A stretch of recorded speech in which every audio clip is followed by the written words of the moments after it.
네, 할렐루야. 네, 오늘도 첫 시간을 하나님께 예배하는 모든 성도님들에게 하나님의 크신 은혜와 축복이 함께 하시길 바랍니다.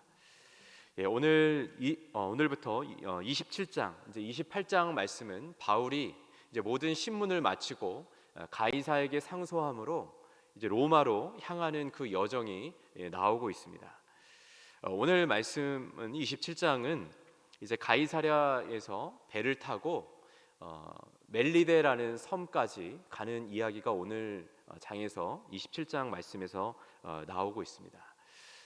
이 말씀을 볼 때 그 지역이 어디쯤 있는가를 이렇게 찾아보시면 이 말씀을 이해하는데 더 쉬우리라고 생각이 듭니다. 성경책이나 아니면 성경 지도를 가지고 계시면 뒤쪽에 보면 바울이 로마로 가는 또 전도 여행했던 1차, 2차, 3차 전도 여행했던 그 지도가 있을 것입니다. 그래서 그 지도를 보시면서 이 말씀을 읽으면 훨씬 유익할 것입니다. 예, 이제 사도 바울은 백부장 율리오와 또 다른 죄수들과 함께 배를 타고 가이사랴에서 출발을 합니다. 지금 바울이 배를 타고 가는 시기는 이렇게 배를 평소와 같이 쉽게 이렇게 순항할 수 있는 그런 기간이 아니었습니다. 그래서 이 기간이 어려움에도 이렇게 배를 조금은 좀 무리해서 이렇게 지금 로마로 가고 있는 상황입니다. 오늘 말씀에 보면 2절에 보면 거기에 이 여행에 죄수들도 함께 가지만 바울과 함께 가는 사람들이 누가 있는지 또 나오고 있습니다.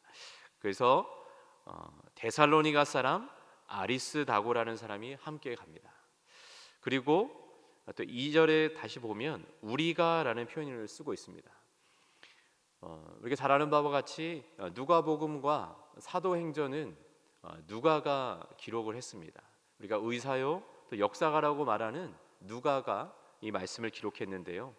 그래서 여기서 우리라는 지금 표현은 바로 바울과 누가와 이 아리스다고 이렇게 함께 지금 가고 있다는 것을 이야기하고 있는 것입니다. 사도 바울은 하나님께서 이 지금 여정을 인도하신다는 것을 충분히 알고 있었습니다. 그것이 그에게 이 길을 가는 그 원동력이요 또 힘이 되었을 것입니다. 그런데 하나님께서는 바울 혼자 두시지 않고요, 바울 옆에 동역자들을 이렇게 두었습니다. 누가도 함께 갈 수 있게 하셨고 또 아리스다고도 함께 가게 하십니다. 이 아리스다고는 로마에서 또 바울과 함께 또 옥중 생활도 같이 하게 됩니다. 그리고 이방인이었던 그 백부장도 이 바울을 함부로 하지는 않습니다. 3절에도 보면 시돈에 도착했을 때 친구들의 그 대접을 받을 수 있도록 바울을 그 친구들의 대접을 받을 수 있도록 허용을 해주는 것을 볼 수가 있습니다. 아마도 이 율리오라는 사람은, 이 백부장은 권위적인 사람은 아니었던 것 같습니다. 권위적이지 않고 또 인격적인 그런 사람이었던 것 같습니다. 이것을 통해서도 바울이 이렇게 조금은 이 여정이 힘들었겠지만 또 그 가운데서도 하나님께서 이렇게 사람들을 통해서 위로하시는 것을 또한 느낌으로, 또한 이 사람들을 통해서 또한 힘을 얻었으리라 생각이 듭니다. 우리도 세상을 살다 보면 또 신앙생활을 하다 보면 누구에게 시험을 받냐 하면 우리가 또 가까운 사람에게 또 이렇게 시험과 또 상처를 받을 때가 있습니다. 우리가 하나님을 통해서 또 힘을 얻고 또 위로를 받기도 하지만 또 하나님께서 우리 주변의 사람들을 통해서 우리가 힘들 때, 또 우리가 위로받고 싶을 때 그들을 통해서 또 위로와 힘을 주실 때가 있습니다. 저와 여러분이 누군가를 시험 들게 하고 상처 주게 하는 자가 아니라 누군가를 위로하고 또 힘을 줄 수 있는 저와 여러분이 되기를 주님의 이름으로 축원을 드립니다. 이제 배가 시돈을 떠나서 이제 길리기아와 밤빌리아를 지나 이제 루기아라는 지역의 그 무라라는 그 도시에 정박을 하게 됩니다. 도착을 합니다. 거기서 이제 배를 갈아탑니다. 알렉산드리아로부터 출발했던 그 배에 이제 올라탑니다. 아마도 그 배는 지금 이 알렉산드리아에서 온 이 배는 처음에 탔던 배보다 더 크지 않았을까 생각이 듭니다. 배가 이제 그 무라시에서 이제 또 합니다. 출발을 해서 아주 어렵게 도착한 곳이 그레데에, 오늘날 크레타 섬이죠. 그래서 그레데라는 그 섬에 미항에 도착을 하게 됩니다. 그래서 8절에 보면 간신히라는 표현이 나오고 있어요. 간신히 이 미항에 도착했대요. 그러니까 지금 바울이 지금 타고 가는 이 지금 배의 여정이 그렇게 쉽지만은 않다는 거예요. 지금 또 거기에 보면 이제 9절에 보면은요, 여러 날이 걸려 금식하는 절기가 이미 지났으므로 항해하기가 위태하다라는 표현이 나오고 있습니다. 그러니까 지금 시기는 대략 한 10월 초쯤으로 볼 수가 있습니다.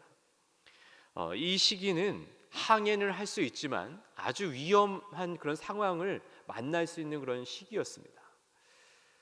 지금 그래서 사도 바울이 이 지금 배에 타고 있는 사람들에게 이야기를 합니다. 이번에 이 항해가 이 화물뿐만 아니라 또 배뿐만 아니라 우리의 생명도 위험할 수 있다라고 사도 바울이 이야기를 합니다. 그 얘기는 이 배를 지금 타고 이 여정을 더 가는 것이 아니라 지금 위험한 이 시기를 좀 이 안전한 곳에서 보내다가 이제 배가 순항할 수 있는 그 시기가 되면 그때 움직이자는 그런 지금 이야기를 하고 있는 것입니다. 그럼에도 백부장은 바울의 말을 듣지 않습니다. 누구의 말을 듣습니까? 바로 선장과 선주의 말을 듣습니다.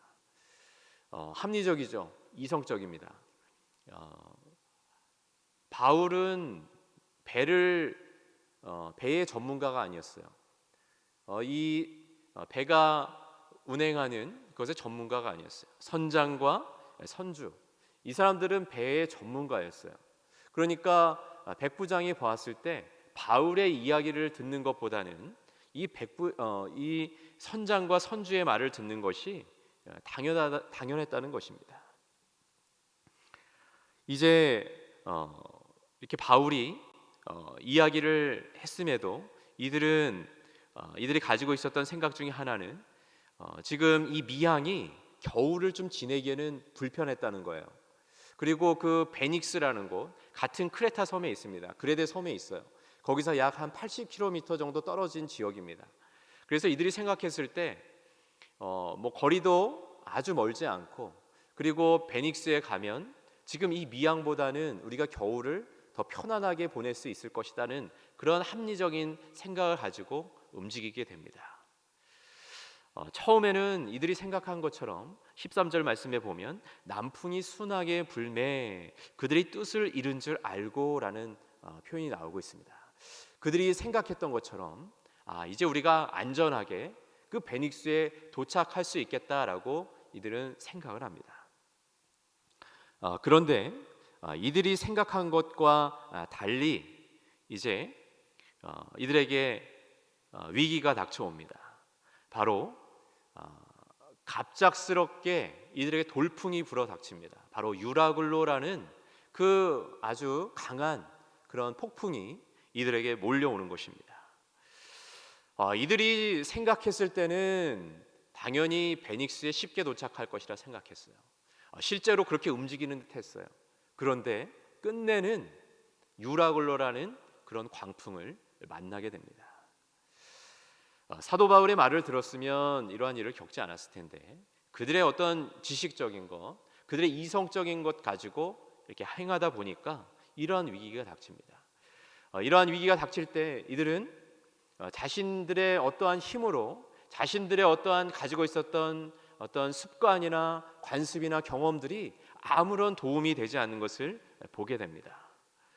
자신들의 의지로 할 수가 없습니다. 그 폭풍으로 이 배가 정말 바다에서 정말 낙엽처럼 그냥 그 바람이 이끄는 대로 움직이며 나아갑니다. 16절에 보면 뒤에 끌고 가던 그 거루를 잡았다래요. 우리가 구명정이라 그러죠. 그 거루배를 이제 배에다가 옆에다가 이제 안전하게 붙입니다. 왜냐하면 뒤에 이것이 같이 가다가 모선도 배에도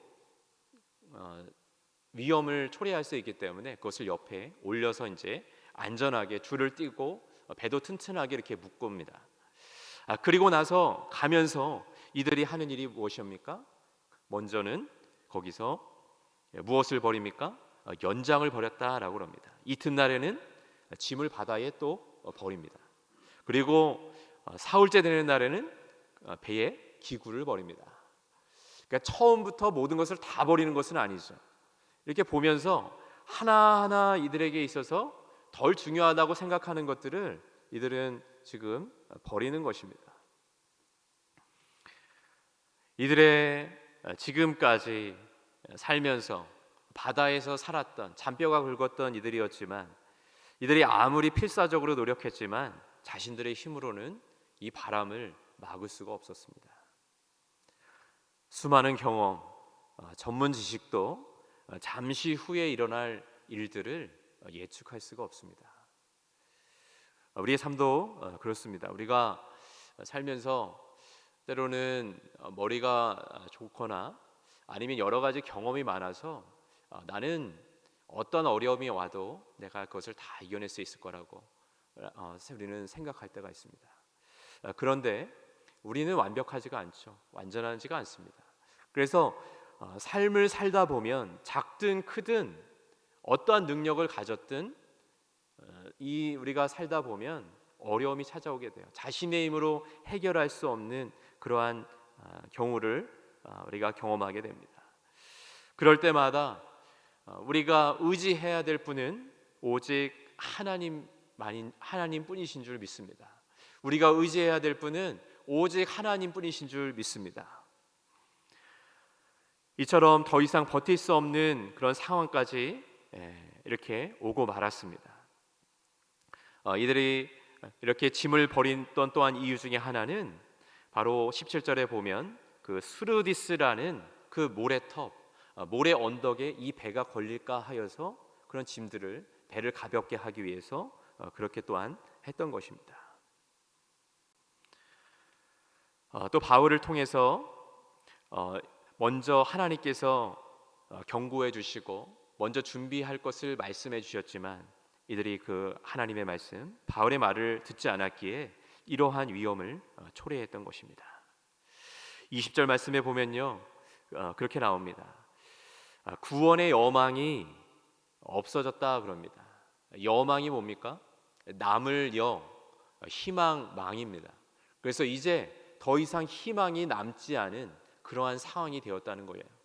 지금 이 배에 타고 가고 있는 모든 사람들에게 지금 희망이 없어졌다는 거예요. 지금 이 태풍이, 이 폭풍이 불면서 해도 사라졌습니다. 별도 볼 수가 없어요. 해가 있어야지 어때요? 동쪽이 어딘지 서쪽이 어딘지 분간할 수가 있어요. 그리고 별이 있어야 돼요. 북두칠성이 있어야지 북쪽이 어딘지 남쪽이 어딘지 그걸 파악할 수가 있습니다.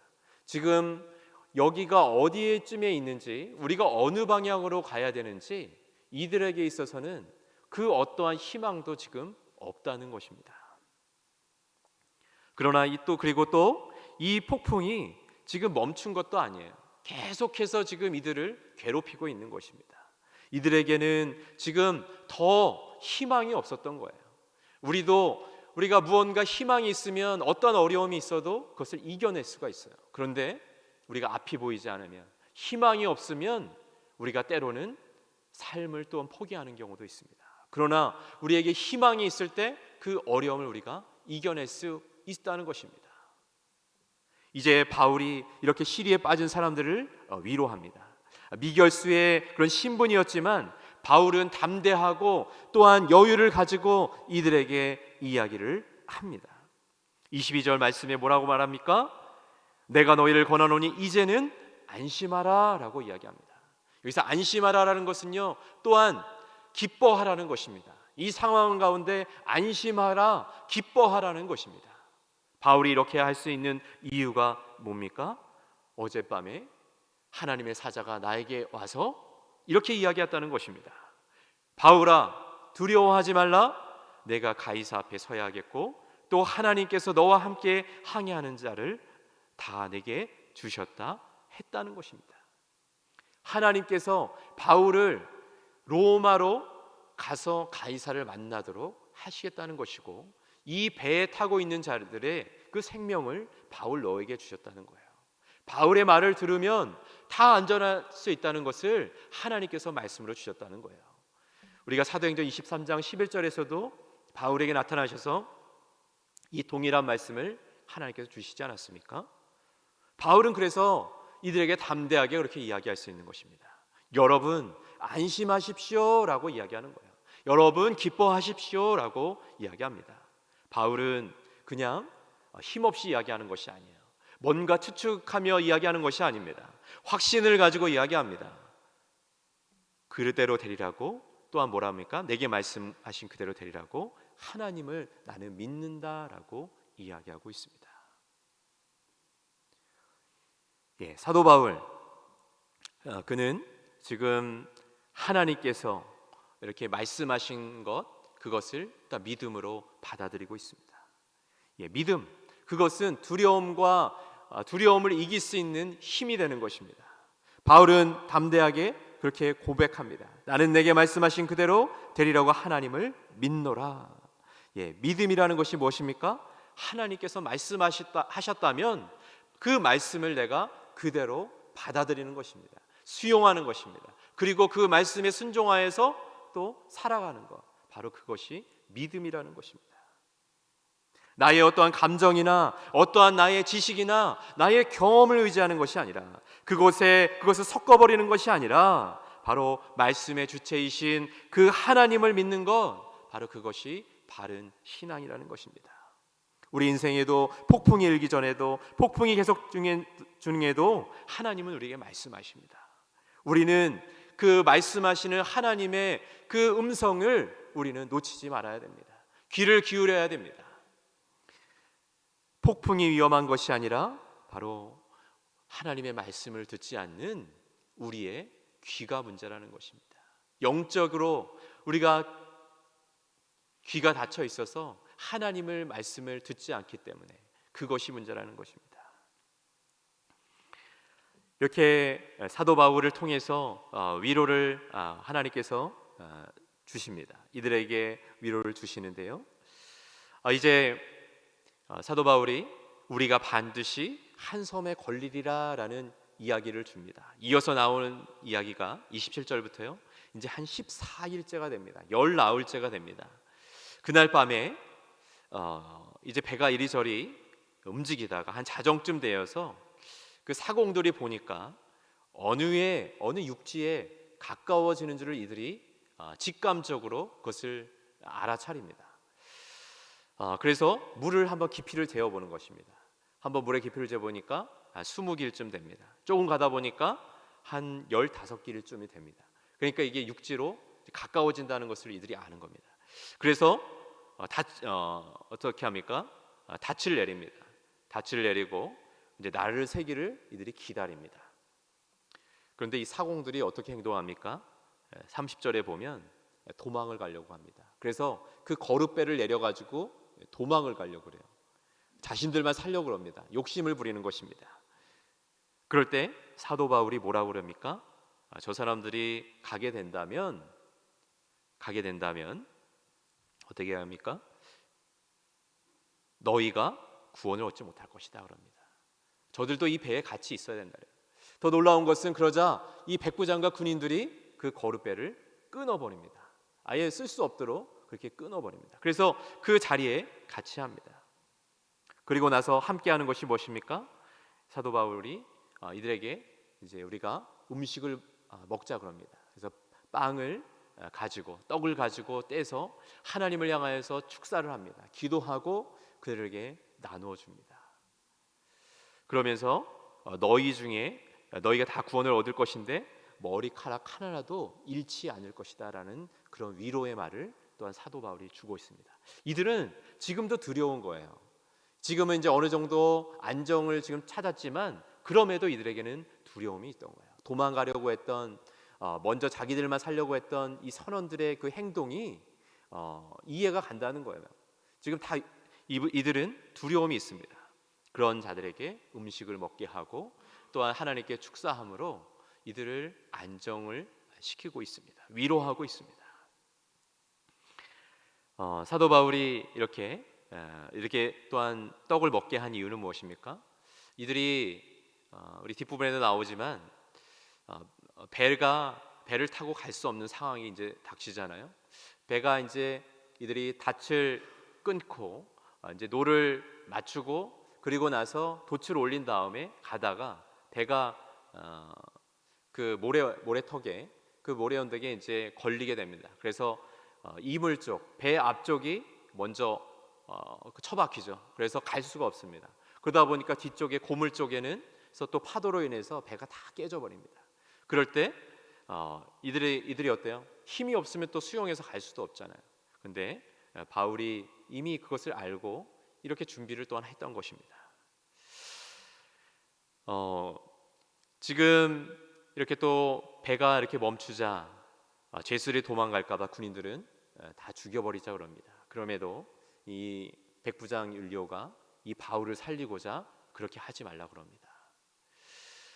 그래서 이렇게 해서 다 살은 사람들이 얼마입니까?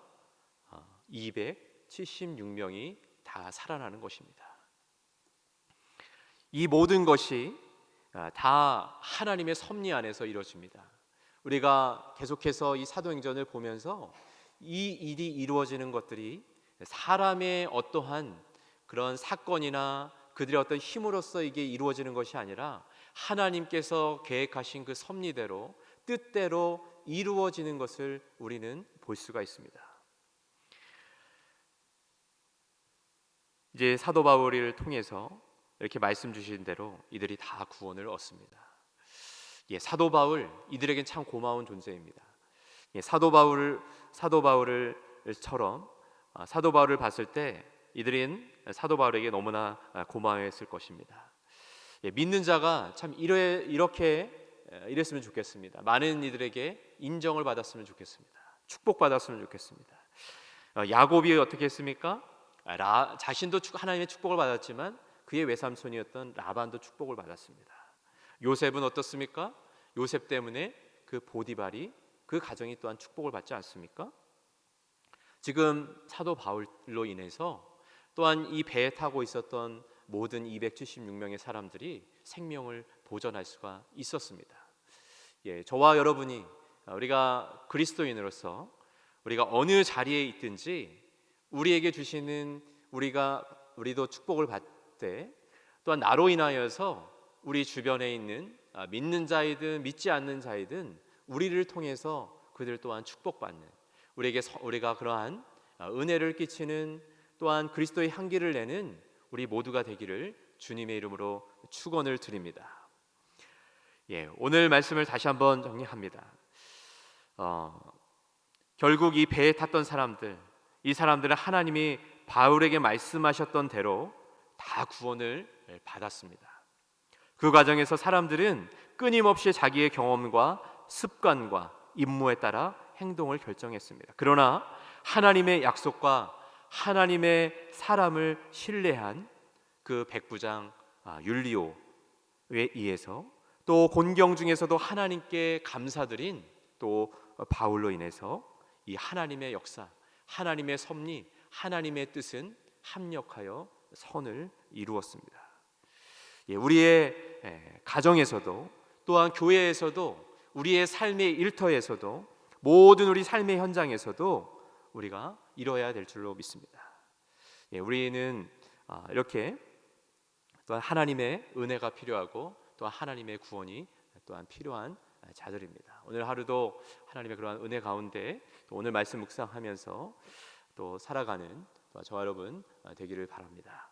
하나님 아버지, 오늘도 우리에게 귀한 주일 첫 시간 또 하나님을 예배할 수 있는 은혜 주신 것 감사합니다.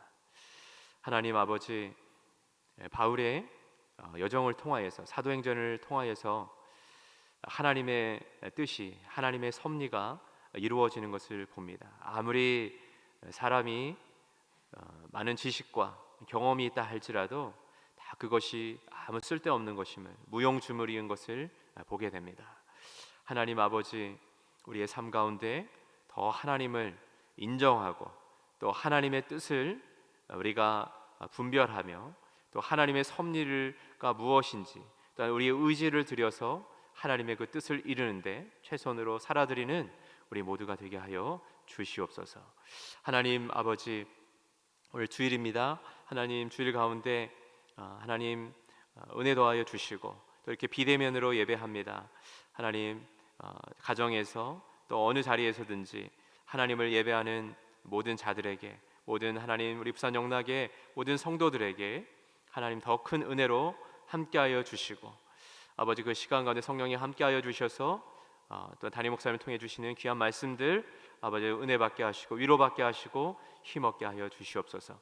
오늘 세우신 귀한 종들 하나님 말씀 선포할 때에 그 말씀의 능력이 나타나게 하시고 그 말씀을 통해 하나님 모든 문제가 해결되게 하시고 또 위로받게 하시고 귀신이 떠나가게 하시고 질병이 치유되게 하는 정말 그러한 놀라운 은혜가 역사와 기적이 있게 하여 주시옵소서.